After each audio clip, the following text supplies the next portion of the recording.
Good evening, everyone, and thank you for joining us at this screening of Harry Chapin, When in Doubt, Do Something, directed by Rick Korn.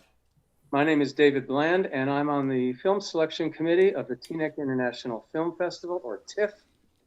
And in pre-COVID days, I ran the Bergen County Film Series for about 7 years, and I'll be moderating tonight's Talkback. But first, I'd like to thank the sponsors of tonight's screening, the Teaneck Community Chorus, and Barbara Ostroff of Coldwell Banker. We could not run events like this without the help of our financial supporters. And we're extremely happy to have with us tonight two special people, Tom Chapin, who is Harry's brother, and who has himself released 26 albums and won 3 Grammy Awards. Tom is also on the board of Why Hunger, which was founded by Harry as the World Hunger Year. We also have with us Carlos Rodriguez, the president and CEO of the Community Food Bank of New Jersey, the largest anti-hunger and anti-poverty organization in New Jersey. Carlos has over 25 years of executive experience in delivering services to persons in need. Now, I'd encourage all of you, our audience, to submit your questions in the chat window, and I promise to get to as many of them as possible, time allowed. I'd like to kick things off with Tom Chapin. And Tom, I want to tell you first, I've been to a lot of talkbacks. I have never seen such an outpouring of love and affection in the chat room. The chat is just full of people showing their affection for Harry and for you. And that includes, I might add, your daughter's 3rd grade teacher, who's in the audience tonight. Oh, great. Yeah. So one of the most striking things about Harry was his energy. He seemed to pack a couple of lives in his short 39 years. Was he like that as a boy? And where do you think all that energy came from? Hi, David. Delighted to be here with Carlos and you. Yes, he was. He was always, my mom and dad had 4 boys very close together. The oldest was James, and 10 months later, Harry, and then myself, and then my younger brother, Steve. There were other kids later on, but and Harry was always kind of the ringleader. You know, we could do this. And as I say in the film, one of the family jokes was, two's company, Harry's a crowd. You know? And he had that kind of energy. Actually, I think. This is pretty esoteric, but it's something I think I read a great book by David McCullough called Mornings on Horseback about Teddy Roosevelt, who was another activist kind of character his whole life. And both Harry and Teddy Roosevelt were asthmatics as kids, had asthma. And I think that's part of what it was, the sense of, in those days, and this is, we're talking 70 years ago or so, Harry would have been 78 this year. There wasn't any great medicine for asthma, and it was really dangerous. You weren't sure. There were 2 or 3 times in the night you didn't know Harry was going to make it in the morning. The doctor came and all that stuff. And same thing happened with Teddy Roosevelt, and David McCullough spends a whole chapter talking about that what that does to a child, and there are 2 normal ways that you react to that. One is becoming an invalid your whole life to get all this attention, and the other is to say, I'm never going to be an invalid. I'm gonna make this work, and my life is short. I've seen the end of it. I'm gonna do it right now. And I think that was, in my mind, when I read that, I thought, boy, this sounds like Harry. That's really interesting. Now, Pat Benatar in a scene in the film talks about Harry and says he was a troubadour because of his storytelling through music. Now, I had to wonder when I heard that, was he like that as a boy? And I know you came from a very musical family, and did he play music, from a very young age, or did he pick it up later? And was he a storyteller? Actually, we all were musicians. My dad was a jazz drummer, and his mother, my grandma Chapin, Abby Chapin, wanted to make sure that her grandchildren, her 4 grandsons, knew the language of music, and she sent us all to Greenwich House Music School in the village. Harry took trumpet, James and Steve took piano, and I took 5 years of clarinet under duress. And then when I was 12, we discovered folk music and began to play. He was not necessarily a storyteller. He was very verbal.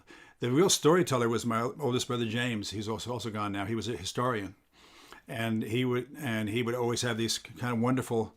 He was a wonderful teacher. He taught at Rutgers and at Cornell and various places. And as a kid, he was a inveterate reader, and he would tell stories about whatever he'd read that day. And so I think that was more of a storytelling thing. With Harry, when he became a songwriter, the other turn in Harry's life was after he had flunked out of Cornell a couple of times. Our uncle was Richard Leacock of Leacock Pennybaker, one of the great documentary filmmakers. Harry flunked out of Cornell a couple of times. Yeah, he was in and out twice. That will give hope. And Uncle Ricky, Ricky Leacock, who one of the filmmakers who did Monterey Pops and all this great work for Drew Associates, and the documentary film person people will remember his name.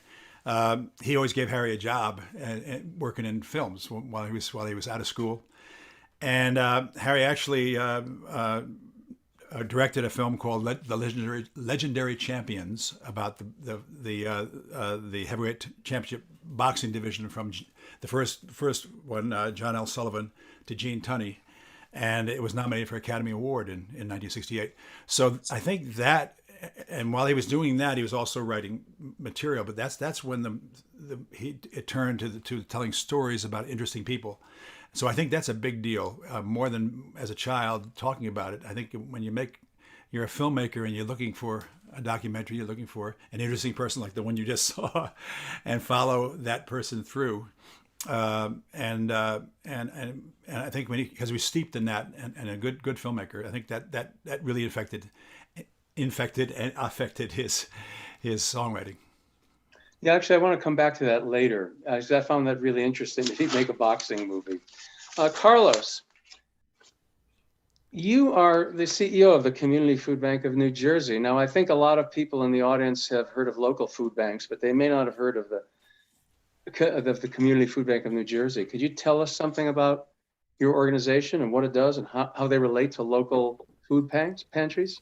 Sure. So we are the largest food bank in the state, and our primary role is to provide food and other resources to our local partners, a network of over 800 pantries, soup kitchens, and many other not-for-profits that really help them meet the needs of the community by providing food. So we're the primary food provider among a bunch of other different things: nutrition education, resource access programs, and a lot of advocacy and awareness as well as this point. And we've been around for about 45 years. It's actually our 46th year. We had humble beginnings. Our founder, Kathleen DeChiara, started in the back of a station wagon, probably what we would call now a mobile pantry, and has grown into an amazing organization. I love that founding story. And there's a picture on your website of her with her station wagon. Now, I think many of our Bergen County, New Jersey viewers know the Center for Food Action, which is located in Englewood and has branches in many other towns. Something about them that I just learned was that they were founded by Harry Chapin and Bill Ayers as World Hunger Year New Jersey. And within a couple of months of its start, it became evident that there were pressing needs locally, and they changed their name and their emphasis to be a local organization. And you were telling me before that you have a history back with Bill Ayers also. Yeah, so I started food banking, I think probably about 10, 12 years ago. It's probably about half of my 25-year career in anti-hunger work. But I knew Bill, I think, oh my goodness, I don't remember when I first met Bill. It was definitely through World Hunger Year. And he would interview me on different topics when he had his show on 95.5. And we just talked about all sorts of different things, food related and food justice related, and always dropping and sharing a pearl of wisdom. So he's quite instrumental in my formative days on helping me think through and think bigger about the problem of hunger. Hunger is not a problem that's caused by lack of food in our society. It's that access issue and that justice issue. That's something that I know Bill is very focused on, has always been very focused on. You know, I heard someone say a hunger activist, if such a term exists, that, 100 years ago, the problem was not enough calories, but today it's too many calories of the wrong kind, with food deserts and things like that. And I know the various food banks really strive to provide healthy food to people. Now, your organization provides a lot of actual food to organizations, but you do some other things too that are very interesting. And I think you know what I'm talking about. You talk about that a little bit. In fact, one of them was the whole reason I got so very interested in the Community Food Bank of New Jersey, the training program. So if you just tell us a little bit about that. Yeah, so if you look at our mission, actually, it has three key prongs, right? First is to take care of that immediate need for families. The second is to really look at root causes and try to help people really find a way to provide food for themselves. The third is about engagement. So let's focus on that second one for a second, which is to provide folks with an opportunity to really do what you and I take for granted. Go to the store, go to the market, and bring food back for our families. One innovative way that we found to do that is through our Food Service Training Academy. It brings three things together. First, culinary training skills for folks who are looking for first, second, or third attempt at success. Combines that with life skills and experiential learning, helping them to navigate whatever challenges they have and probably will have as they get back on their feet. And then the fourth is helping to provide something that they may be familiar with, which is food back into their local communities. A lot of the food that they help prepare as they're learning actually helps fuel our summer meals and some of our senior programs and even emergency response meal production, as we've had to do quite a bit of over the last 20 months.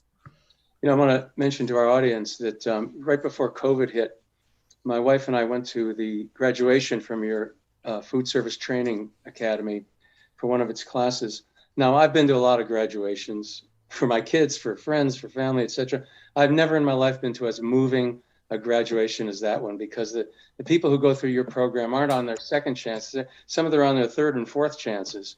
And I've never seen a group so honestly happy to be there. And I've never been as moved by what they had to say about what that program meant to them. It's really a terrific program. Tom, I want to get back to that film about boxing. Yeah. So I was really surprised when I saw that.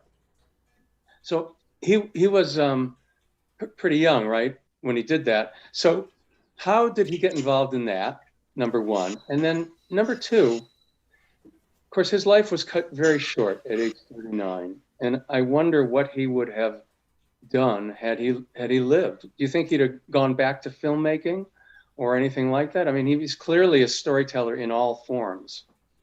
Let's start with the boxing thing. Harry got a job with Bill Caton and Jimmy Jacobs, who were the managers. Jimmy Jacobs was a world champion handball player, but they were the managers of Mike Tyson. But they also were collectors of fight films, these short films from the very beginning of filmmaking. So they had 99% of the fight films ever made, especially the early ones, they had collected.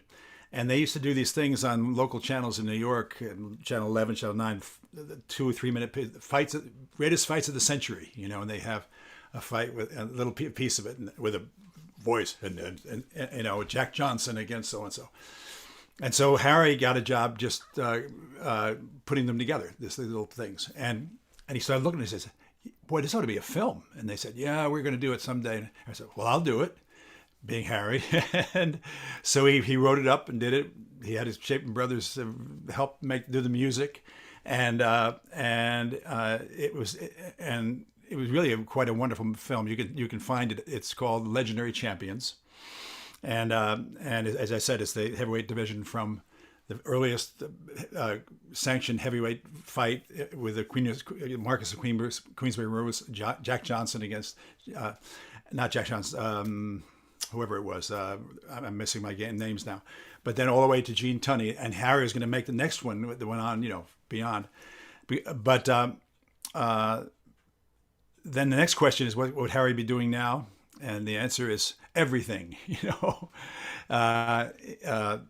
Harry, he became a star, and he wanted to be able to fill stadiums and sing. And then he thought, this is I could do this, but what is it accomplishing? And so that's really where the hunger thing came. He went on Bill Ayers' radio show, like Carlos had done many times, and they hit it off really well. And he found that they lived close together in Long Island.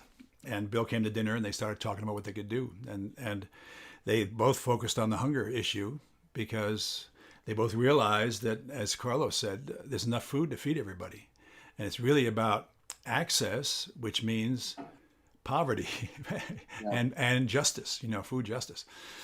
And that's over the years since I've been involved, and I've been involved since the beginning, because in 1975, when Harry started this, he said, so we're getting serious about this hunger stuff. I said, oh, really? I said, yeah. He says, we're starting a board. You want to be on it? I said, I don't know. Do I? He says, yes, you do. So I was on the board up until actually last year, when I'm off for a year and then get back on.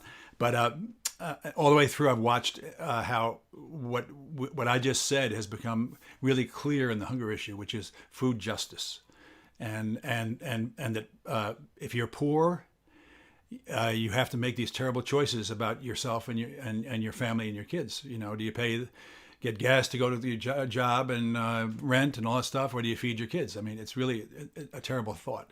And as Carlos knows, and in the pandemic, what was 35 million Americans at hunger suddenly went up to 55 million, and something like 12 million of those are children. Facing every week, not knowing where the next meal is going to come from, and Harry and Bill both thought that was just unconscionable, and let's try to change that. And that was Harry's head. He was always like, not like I'm going to change this. It was like we're going to change that. And that was the great power of Why Hunger, and of Bill Ayers and Harry, was always that sense of partnerships. And Carlos is doing that right now as well. Very much the way to make these things change is a committed group of people, and then get partnerships with other committed people. And all of a sudden, what seems impossible might just become possible. I'd like to just relate a comment that someone put in. It says, Tom is a wonderful storyteller too. He and Abigail and Lily got us through so many of the stay-at-home days during the pandemic with their amazing harmonies and messages as they streamed free concerts for us. So thankful to the Chapin family, so extraordinary. And by the way, it's just so people will know what they're talking about. What are these free concerts that you stream? Well, I mentioned it. We did 200 concerts of Papa Tom Chapin and the Chapin sisters. And they're up on YouTube if anybody wants to just check it in to see what happens. They're half-hour shows. Started out doing just family music. I have 13 albums for families. And then it became more, just much larger. Depending on what was happening in the world, we would, it was Pete Seeger's birthday. So we would do a couple of days of Pete Seeger's music. Close to Harry's birthday, we'd do a Harry couple of days. Black Lives Matter, we started doing some of the great civil rights music. And so it was great fun for us. It kept me totally sane, which was great. There's nothing better than sitting down and doing a half an hour show, and your daughters who sing like angels are there helping and telling me what I'm doing wrong and making it sound great. So they're up on Claudia at my office has put them up on YouTube. Just check out Papa Tom Chapin and the Chapin sisters, and there's more than you'll ever want to know on that. Okay. And your website, by the way, if people want to get right to that, is tomchapin.com. Right. What another audience question? What is your favorite memory of performing with Harry? There's so many. I think the ones that I'd forgotten a little bit when I watched the movie. Well, one of the things about watching that movie was what a delight to watch Harry in full flight again. It's been 40 years, and we talked. He has not been forgotten. But when you see him in full flight, you go, oh yeah. But I mean, I found myself doing things. We're on the steps of the Capitol. I was Harry's benefit band. He couldn't bring the full band. He said, "Hey Tom, I'm going down. I'm going down. We're doing a thing for so and so, and he was down there all the time working on the hunger stuff. Come with me this time. So I'd fly down and meet there. I found myself. You saw in the film. I was sitting there with Harry on the steps of the Capitol, and what else? I mean, there were so many. We grew up as a trio, the Chapin brothers, Harry, Tom, and Steve. I was 12, Harry was 14, Steve was 11. And we played together and learned together all through until end of college, when we kind of split up and did our own thing. But we were always very musically very close. You know, we helped Harry work out his thing, and he certainly helped us, wrote a lot of songs for us. I'm trying to think of any one particular ones, but one of my favorite things is my dad. We played with my dad one summer.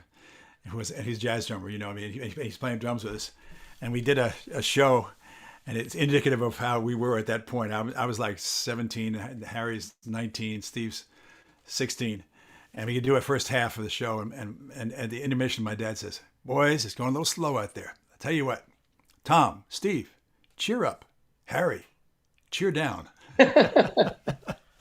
So, and that was indicative of my wonderful older brother, who was just an astonishing guy to be around, and it's pretty amazing that we're here 40 years later talking about this guy, right? Who, and not about, I mean, talking about his music, obviously, but still, it's this other stuff that he the larger picture he saw, and as Carlos has so kindly said, had all this kind of ripples out there, and started people, to pick up the good work and the good idea, and because it's been 40 years, and Harry hasn't been here for 40 years, but people have been taking those ideas and just running with them, and it's made a difference.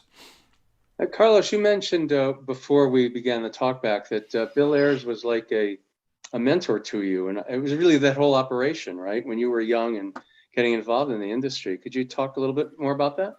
I think it was just the whole being able to articulate the difference between providing a meal and trying to create food justice, as Tom mentioned. And I think World Hungry was at the forefront of that when there were few. There were just a couple really starting out.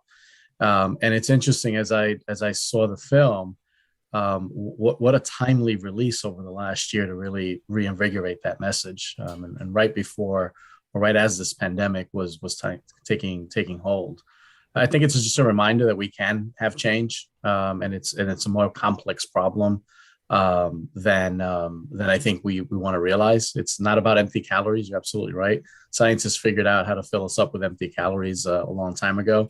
It's really about creating healthy access to food and allowing folks to have that access. More importantly, and that's an early message that I think Bill helped me appreciate, and always would kind of tease out of the work that we were doing, or some of the things that we were challenging. I started out actually as an outreach and anti-poverty person working on policy issues.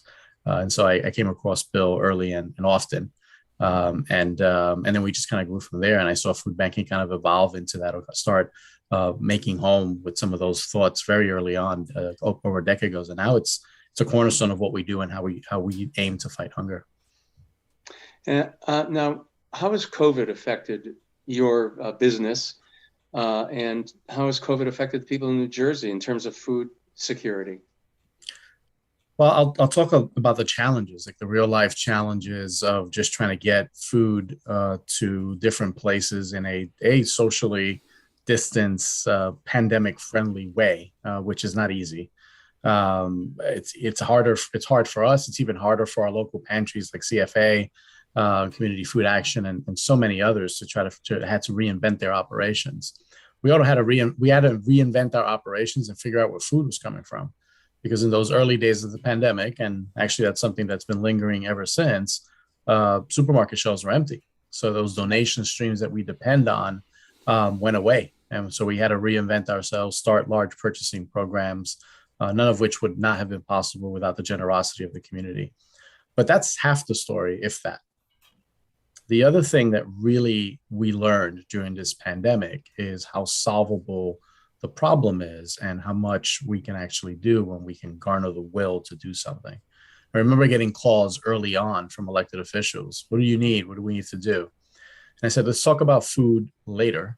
Let's first start talking about shoring up unemployment benefits and how we're going to need to do that, how to create flexibility around the SNAP program and other programs that really put meal and resources right in the hands of people first. I need you to start working on legislation for that and creating flexibility around those programs first and foremost. And then, yes, we're going to need some food. And so we'll get to that as well. And we're going to need to work on that because these things don't come in the sequence and land in the way that folks need them or relative to how they need to eat. And what I have to share is that, despite the long lines that we have seen and we experience and we continue to experience, things would have been dramatically worse, unimaginably worse. Think about, we're holding with what could have been what we projected food insecurity numbers would have been is a lot less than it actually was. And that's because, we came with a strong response, food policy, and an amount of generosity that really kept the unimaginable from happening. And it's a moment of reflection, I think, that I hope we can hold on to. And it's really in the spirit of the movie, in the spirit of Harry, Tom, and all the work that so many have done. It's just a reminder of how if we focus and we can create the right political will, we can stop some of this horror from ever becoming a reality. Now, that leads to a question that someone in the audience asked for both of you, but I'll start with Carlos.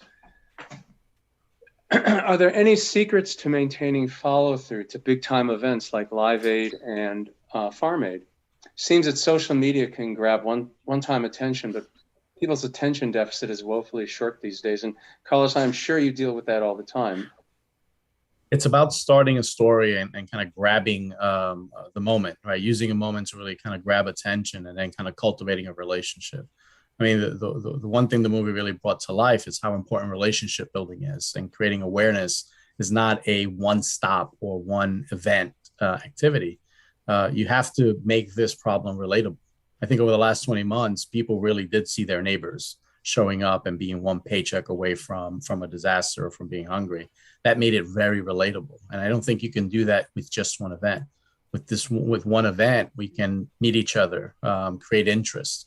But then we have to start building relationships and then asking folks. Our big ask is always, first and foremost, share the story, what you heard today about what hunger really is and what it doesn't need to be. And I start with that. Share that with a friend. Share that at the Thanksgiving table, a week from today, or next week, I should say. And then let's just start to keep the conversation going. Tom, you want to? Well, what's interesting about that is that when Bill and Harry started this, their first idea was, let's go to the UN and do a big Bangladesh concert for hunger. That was the idea, and they did, and got close. Never quite happened, but in the course of it, they found out exactly what Carlos was saying. A big concert is like a flashbulb, and then what happens next week? What happens 2 weeks? People forget. And what happens? Same thing. People give turkeys for Thanksgiving, and then people are really thinking about that. But what about the next week? And what the week after that? And so that's the reason they started Why Hunger, and now Why Hunger Year, and now Why Hunger, was the idea that both of them realized it's got to be here this week, next year, 10 years from now, and they both promised to each other, we're going to do this the rest of our lives, it looks like, and unless we solve this, and the other thing to talk about is, the food banks are so necessary because the government is not doing that work, but they haven't solved the hunger issue. Charity doesn't solve it. What solves it is political will and energy toward the root causes and food justice, and that's really what Carlos is working on, and that's what Why Hunger is working on very hard, as well as the day-to-day. It's the long term. How do we solve this? And it is solvable. There's enough food to feed everybody right now, something like 10 times over, something like, it's unbelievable, and around the world even. But it's about food justice. Who gets to decide what you're going to eat?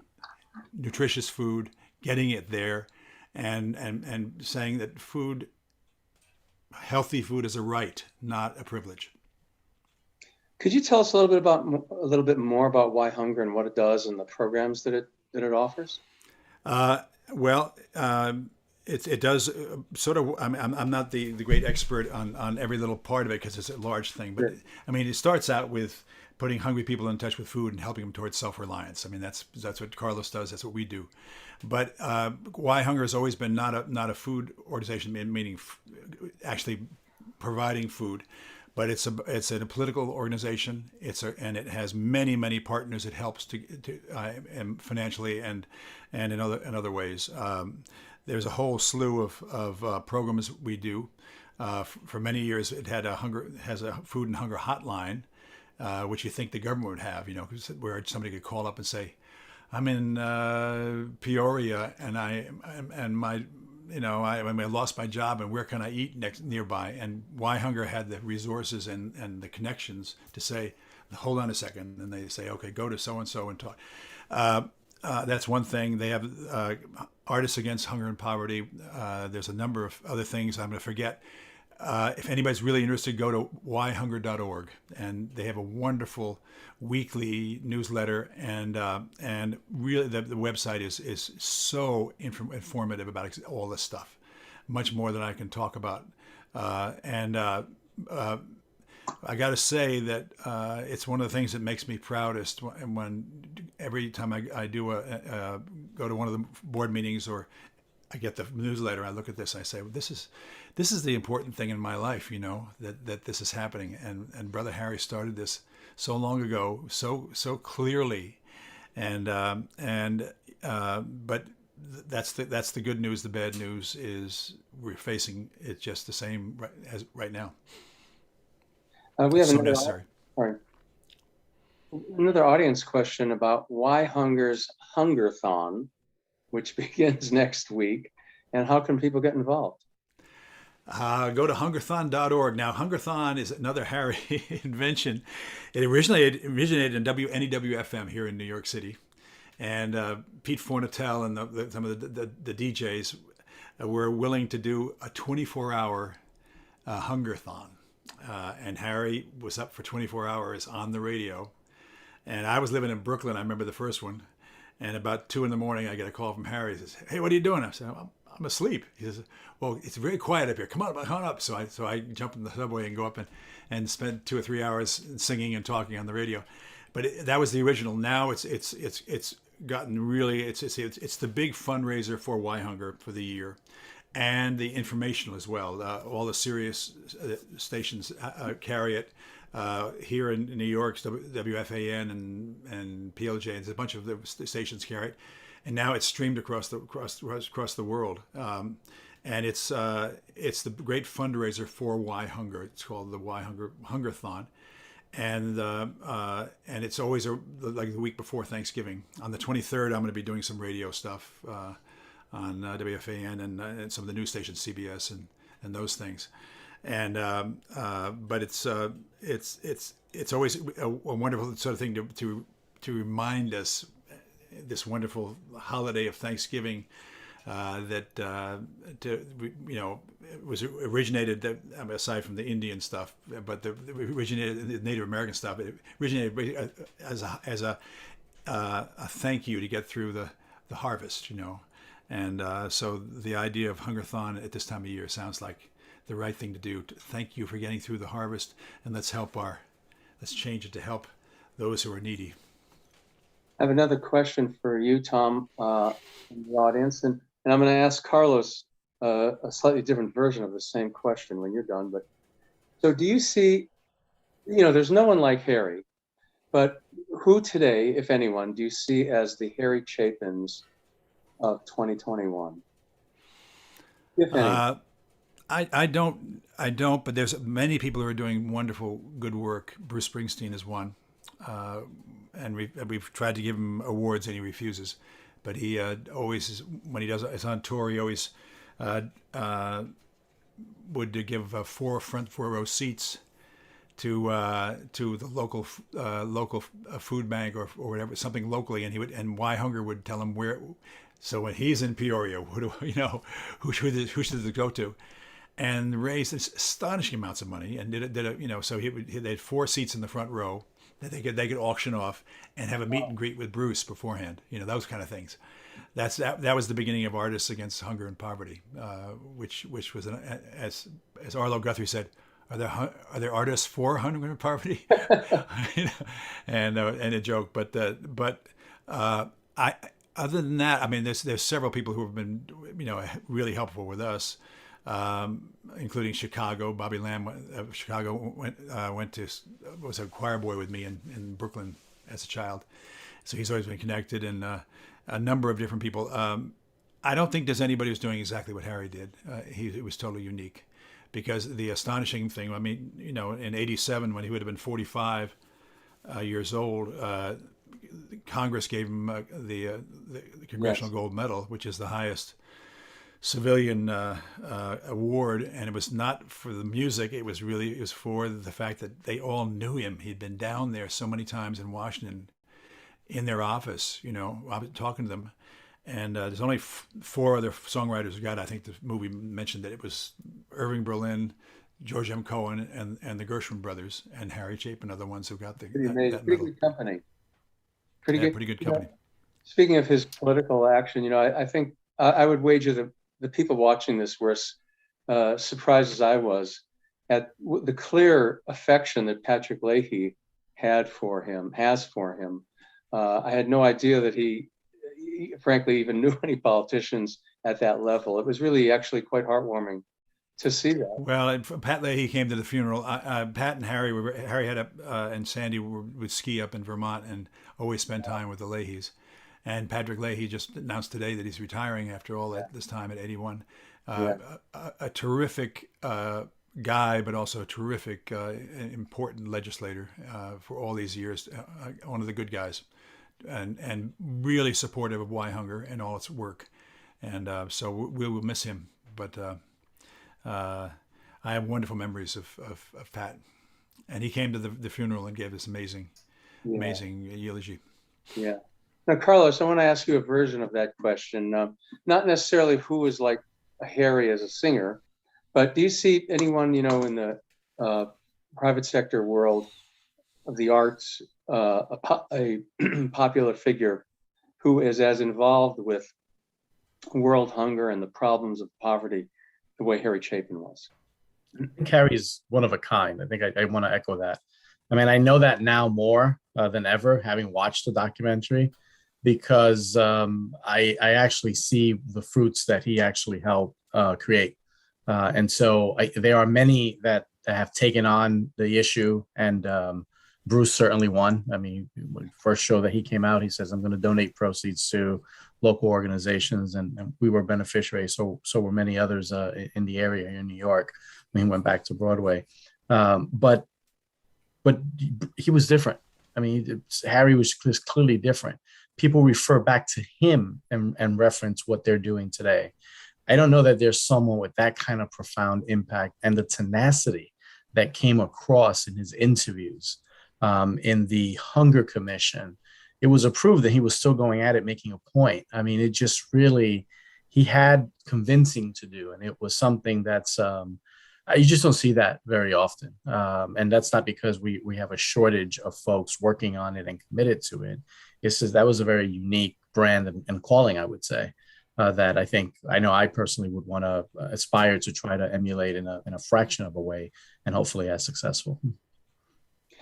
Tom, I want to just get back to the family business of music. So how can I put this? Where was Jen Chapin in all of this, right? Is she just, right? She's the sister, right? Or was I'm sorry. She's Harry's daughter. I'm sorry. So when he died, she was 9 years old, I think, 8 or 9 years old. I'm sorry about that. Nice. That's okay. There's lots of Chapins. There are lots of Chapins, that's right. Now, that song Cats in the Cradle became immensely popular and even became a cultural touchstone. And I certainly knew that song, but it never really occurred to me what a cultural touchstone it was until the movie did all of those clips. It was so cool. It was to see those. Yeah. And I mean, did you guys have any idea that was going to happen? No, and he didn't either. he wrote the song, and then Jack Holtzman, the head of Elektra Records, said, "That's the single." And Harry goes, "Again, it's not a single. It's like a folk song. You never hear that on the radio." He says, "Exactly." And then, so they fought back and forth, and luckily Jack won, and he put it out, and it became, of course, Harry's #1 hit. The thing about that song is that, having sung it many moons now, 40 years after Harry's gone, it's true. No matter what kind of parent, what kind of kid you are, it's just true. And you recognize, as I remember Judy Collins ended up singing it at the memorial service, the memorial thing in Carnegie Hall when Harry got the Congressional Medal. And she said, "Who's singing Cats in the Cradle?" I said, and I said, "Nobody. They wanted Kenny Rogers was going to do it. Then he didn't want to sing that night." She said, "Well, I'll do it." And I said, "Well, it's sort of a father-son." She says, "No, it's not. It's a parent-child." And I go, "Well, that's interesting because Sandy wrote the lyric.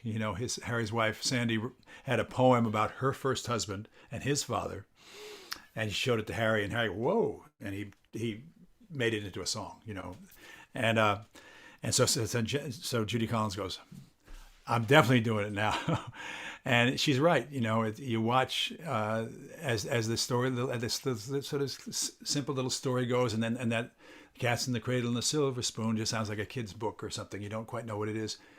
But the story of the kid just looking at his dad, and then the dad suddenly, the kid's out and as a grown up, and you're saying hello, and the kid goes, "Well, I got the kids got the flu, and I'm busy, and that's the truth. I mean, that's what you, as a parent, what you do is you try to make sure your kid can grow up and go off and leave you, and there's a sadness and a truth to that." Yeah, And, I think any parent can really relate to that. I was really surprised watching the film at how many different genres, took that upon themselves, including, of course, The Simpsons, which I thought was very funny. Now, Carlos, I just want to go back to the community food bank. You mentioned before that your primary activity is to feed the local food pantries in New Jersey. But I want to give people an idea of the scale of that operation. I was at one of your warehouses. It's a gigantic facility, and I wonder if you could just talk to that a little bit so that people will get an idea of how big an operation this is.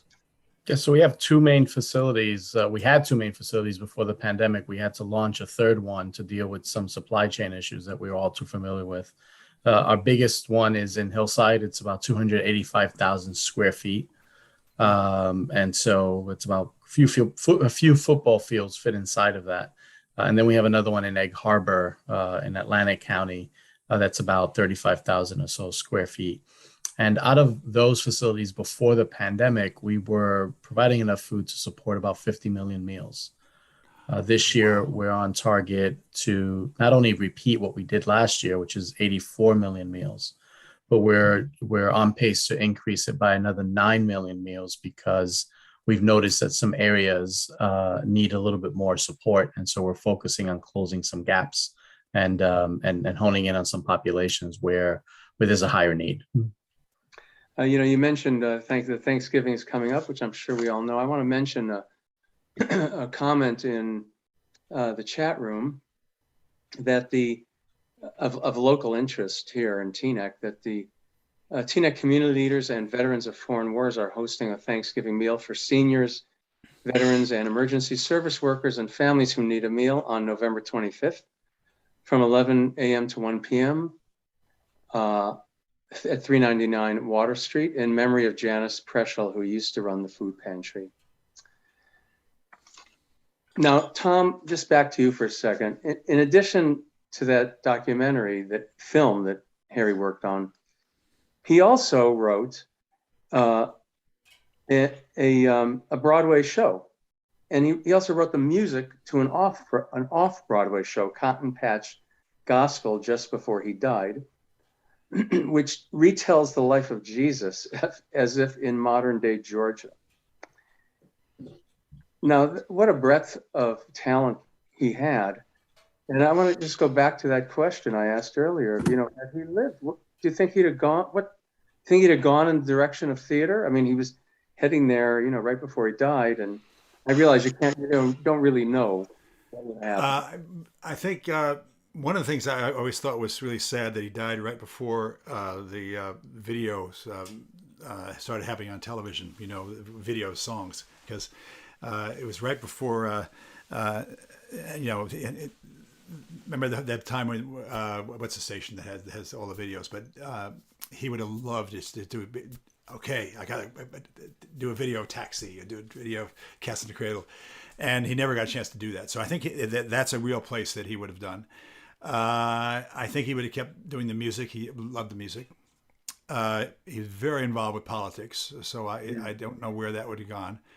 I remember him just discussing with Brother James, who was an American historian and one of the people, along with Harry's wife Sandy, who sort of informed Harry's possibilities. He talked about maybe running for office, and James says, "You're much more powerful this way. You do what you're doing," and so I think he would have stayed that way. But I mean, I was the music director for Cotton Patch Gospel, and not expecting to be, but he just talked me into doing it. He was too busy, so I ended up doing it, and then finished some of the songs at the end. That's 40 years. We just did a Zoom meeting about a month ago with the original cast. Jim Lauderdale, who's got 2 or 3 Grammys himself, and Scott Ainsley and Michael Mark and Tom Key and this incredible cast of wonderful musicians that I worked with. So I feel like he wanted it all, He wanted to win a Grammy. He wanted to win a Nobel Peace Prize. He wanted to, he would have loved to win an Oscar. I mean, he was like can do. His idea. That's the title of the movie is When in Doubt, Do Something. Yeah. And he would do that. He's always saying let's, which means let's us together do this. And that was his energy in life. And almost, we always said afterwards, it almost seemed like he knew it was a short stay, and he did had to get it all done. Yeah. And do you think he would? Sorry. Do you think he was stretching himself too thin towards the end? I know that in the movie they talked about that. Sure, I do. He was running very, very hard, and not quite sure what to do there. I felt like when he was killed in the car accident, I was not surprised. I was shocked, but I was not surprised. He was not a great driver, and he was always doing something else. And thank God he didn't have his cell phones in those days, because he would have been one of those guys who was talking and doing stuff while he was driving. Yes, his great strength was this great weakness, the idea that he running so hard that sometimes he didn't know when it was time to easy, Yeah.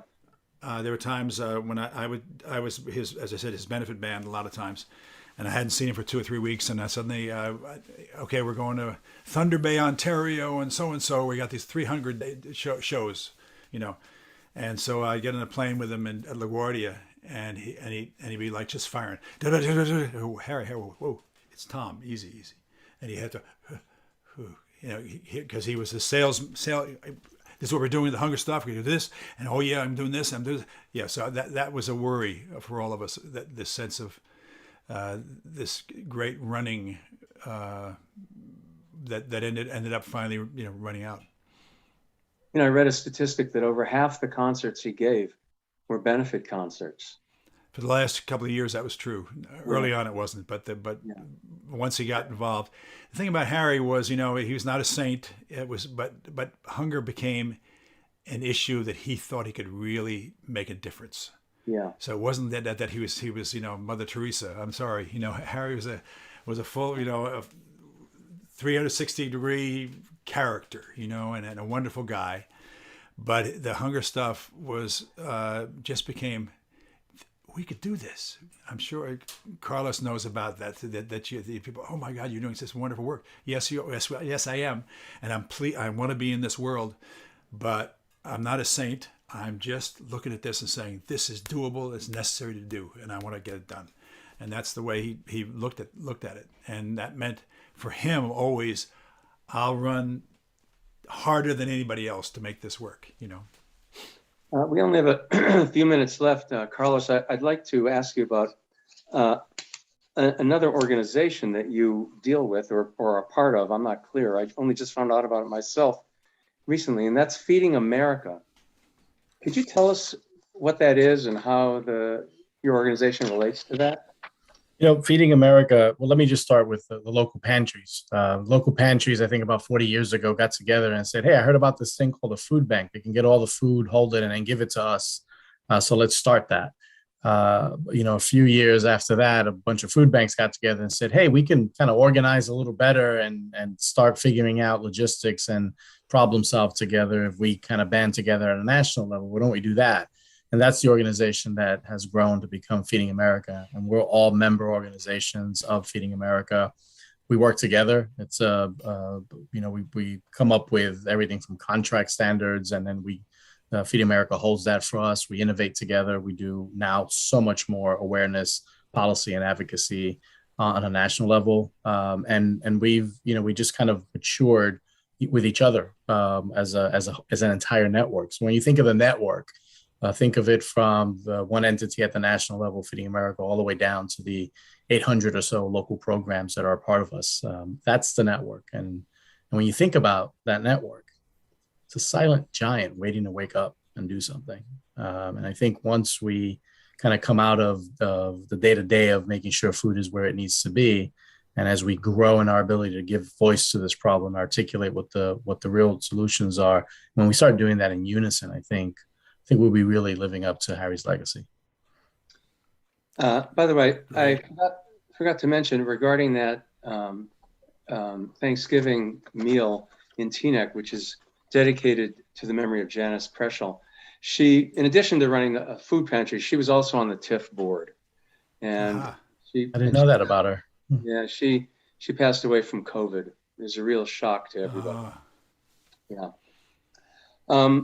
Well, I'd like to thank you both for joining us tonight, taking time from your evening. It was really wonderful to have you.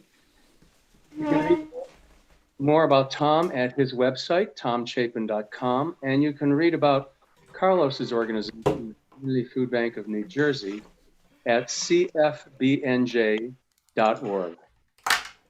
I'd like to let everyone know that the next film in the TIFF lineup will be My Name is Sarah. And that will be tomorrow night at 7:30, and you can still buy tickets for it. And this is an extraordinary film. It's based on a true story of a 13-year-old Polish girl who escapes the Holocaust by posing as an Orthodox Christian in the Ukrainian countryside. And one of the guests at that talkback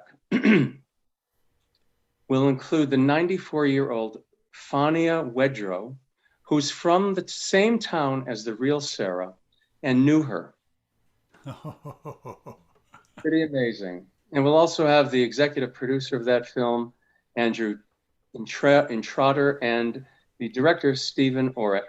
And the talkback will be moderated by Dennis Klein, who's head of the Jewish Studies program at Kane University. And I invite everyone to check all of TIFF's remaining films at teaneckfestival.org. Tickets are available for streaming for all of them because we have unlimited streaming, right? So with that, I'll invite Tom to play. Thank you both very much, and thanks to our audience. Thank you both. Tom, it's an honor. Likewise.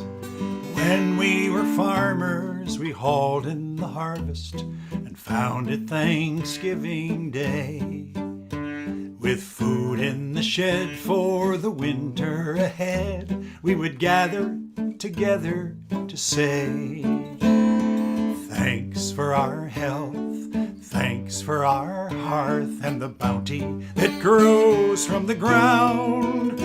With our loved ones near, we bless the year that's brought us safely round.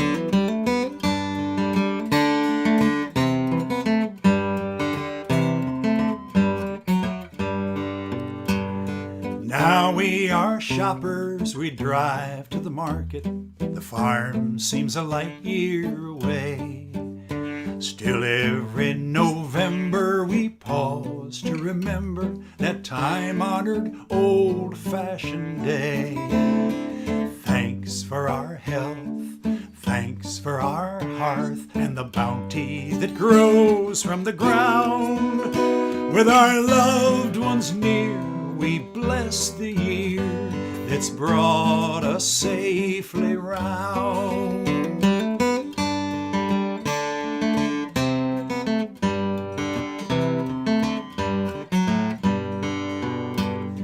Everything changes, yes, even Thanksgiving. Let's rededicate this old day to helping the hungry, the poor, and the homeless, so all may be able to say, thanks for our health, thanks for our hearth, and the bounty that grows from the ground. With our loved ones near, we bless the year that's brought us safely round. With our loved ones near, we bless the year that's brought us safely round.